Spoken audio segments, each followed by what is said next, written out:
What's up, everyone, and welcome back to the Celebrity Syllabus, where we discuss celebrity news, entertainment, hot topics, and political tea. I'm your host, Sin Woods, and before we get started, make sure you hit that subscribe button and touch that notification bell to join the Spirit Squad. So before we get into the politics and bullshit, I do want to shout out some of our honor roll members for their recent achievements. First being Cardi B and Megan Thee Stallion for their #1. Second being Katt Williams for shaking the world with his Supreme ad. Okay, so we're going to start today off with some political science. So let's get into politics. Joe Biden has announced Kamala Harris as his vice presidential running mate, and I have mixed emotions about it. I think it's good because it's historic. She's the first black woman vice presidential candidate ever in this country. I think in terms of politics, she is seasoned and she has experience, so she's actually qualified to do the job. However, are we just going to act like both of our presidential candidates don't have sexual assault cases? Since we're talking about politics, let's talk about Kanye West's presidential run. He did congratulate Kamala Harris on becoming the Democratic vice presidential candidate, but he also had a meeting with White House staffer Jared Kushner, who's also Donald Trump's son-in-law, and people are suspecting that Donald Trump has a strong hand in his campaign, which is why Kanye is so self-assured that he is going to win. Prior to this, a lot of people already felt like Kanye is only running to draw attention away from Biden to split the vote so that Donald Trump has no choice but to win by default. We've already seen the level of Kanye West's mental instability and the lack of control he has of his mental health. We don't want him near any red buttons that can set off any nuclear weapons.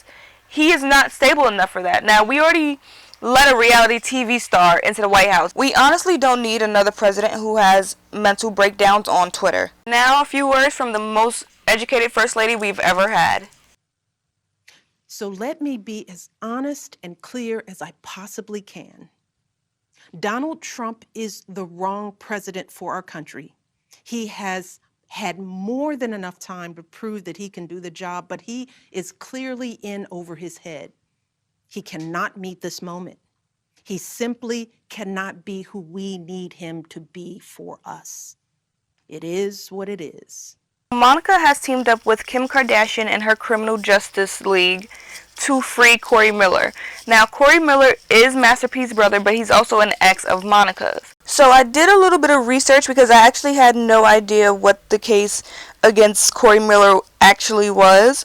So it said that back in 2002, Steve Thomas snuck into the Platinum nightclub and that C-Murder and his goons beat him up, and then C-Murder shot him in the chest. I did find a 2003 Billboard article that said that the investigators did not have a weapon or evidence linking C-Murder to the case, and their eyewitnesses were unreliable, and one witness actually recanted their statement and said that they were badgered by the police into testifying because most of the eyewitnesses had their own criminal charges. So I can't believe I'm about to say this, but I do agree with Kim Kardashian that the case should be retried, and not only because it was not a unanimous decision, but because there is a severe lack of evidence and the witnesses were coerced. Moving on to the next murder trial, it was recently disclosed that Jam Master Jay's death back in 2002 was a result of a drug deal gone wrong. It's alleged that he wanted to cut two men who were later named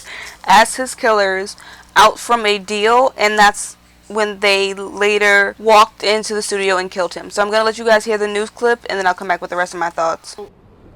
A grand jury returned an indictment here in the Eastern District of New York, charging two defendants, Carl Jordan Jr.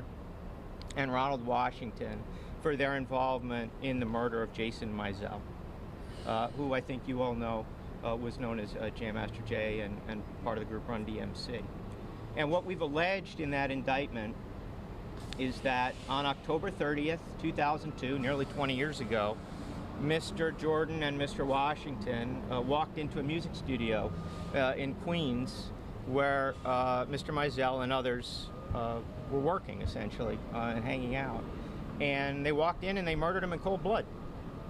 Now, I know a lot of people were upset that the information about a drug deal gone wrong, and Jam Master Jay, being a behind-the-scenes drug dealer, did not all felt that it was an attack on his character post-mortem, but I look at it from the perspective of his family deserves to know what happens and deserves some type of closure. So what's done in the dark will come to the light, and it was a Lifetime documentary away. Like, somebody was going to do some digging, and we were going to have a Lifetime documentary about it and find this out. So I think it shows you a valuable lesson of how far people are willing to go when it comes to money, greed, jealousy, and envy. It definitely be the people in your circle sometimes. Rest in peace, Jam Master Jay, and I am happy that they're making strides in this case.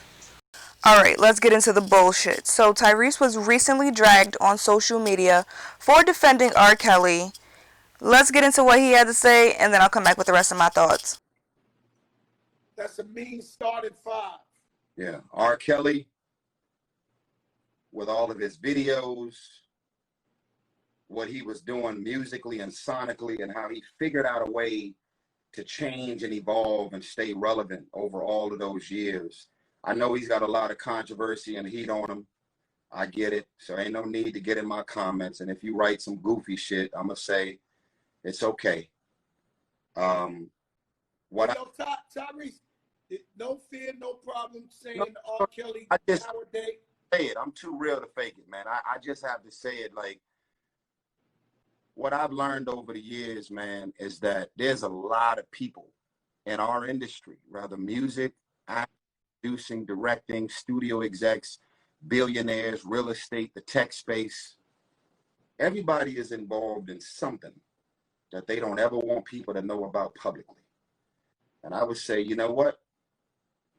Just let God do his job. And if I were to find out about what everybody is into, we probably wouldn't be a fan of anybody. That is a fact. There's some people that do what they do, and they know how to keep their shit completely in the closet. And again, when you have drug problems, you are alcoholic, or you got vices that may be inappropriate, or whatever the case may be, you're just trying your best to do whatever it is that you're doing, just hoping that people don't find out about it. But I miss signs of lovemaking, Tyrese. You know how you gonna act like that, Tyrese? Once Tyrese started crying on Instagram Live and borrowing money from the Smiths, I knew it was all downhill, but I just didn't see it going this far, this fast. Tyrese basically said that because this man is a great singer and songwriter, we should ignore the fact that he was a pedophile and sexually abusing minors. Is it crack? Because you cannot compare someone who has a vice of drinking or coke to someone who preys on minors. Then he goes on to say that if we actually knew everyone's vices, that we wouldn't be a fan of anyone. And I feel like you got some sus shit to say, Tyrese. I feel like you know something and you're not saying nothing. And that's even worse, because you are an accomplice to some sus shit. You can't justify these things and say let God deal with it, when we as people who live and walk this earth have capacity to deal with discrepancies within our community the proper way. We should not sacrifice our children or sacrifice our safety for an entertainer to live his life and let God deal with him at the end. That's not enough for you. Let's get into 3 of R. Kelly's associates, shall we? So, on Tuesday, Richard Arline, Donnell Russell, and Michael Williams were arrested and charged for intimidating witnesses. So, Richard Arline is a friend of R. Kelly's who offered $500,000 to a victim for her not to cooperate with prosecutors. Russell, who is R. Kelly's manager, threatened to reveal nudes in the sexual history of a victim so she could withdraw a civil suit. And Michael Williams actually set someone's car on fire back in June of this year.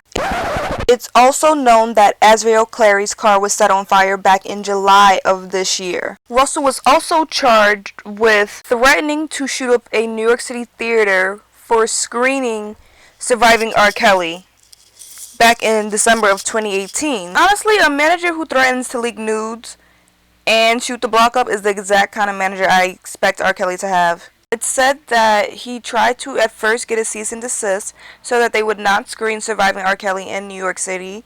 When that failed, he allegedly called in a favor to have the New York City theater shut up if they did not shut down the screening, in which they eventually did.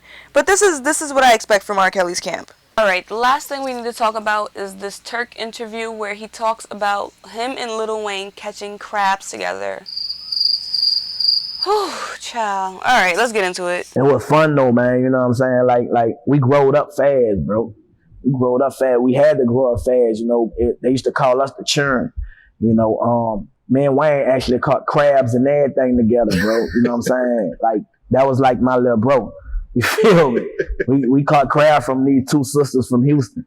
You know what I'm saying? Literally, you know, man, we were fucking these two sisters, you know, and we just got on a tour bus and niggas were itching. And baby like, man, what the fuck wrong with y'all? You know what I'm saying?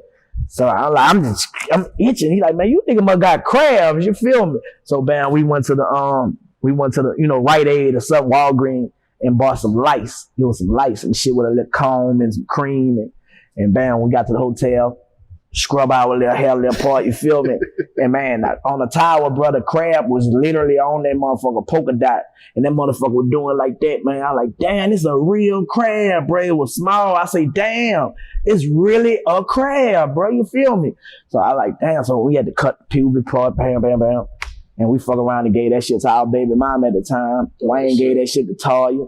And I gave it to my baby mama. And man, motherfucker, crab infested. For real. Like, that was my brother, bro. You know what I'm saying? Still my brother, man. We just on different times. You feel me? Yeah. Now, I actually did watch the entire interview to see how we got here, and I still don't understand what question the interviewer asked that warranted this much information. And then I know if I was his baby mama, I would be beating his ass or blowing up his phone. Like, you told the whole world you gave me crabs. And then Toya, who is now a new married woman, probably got her new husband looking at her like, wait a minute, you ain't telling me you had crabs. Oh, this is just a mess. Like, I know his phone gotta be blowing up because you just gonna tell the world not only did I catch crab, but I gave my baby mama crabs? Oh, it be your own mans. They don't want to see you happy. They really don't. As always, make sure you jump in the comments and give me your thoughts and opinions on the topics we discussed today. If you enjoyed this video, make sure you give it a big thumbs up, share it with a friend, comment, and make sure you hit that subscribe and notification bell to become a part of the Spirit Squad. And I'll talk to you guys next time. Bye-bye!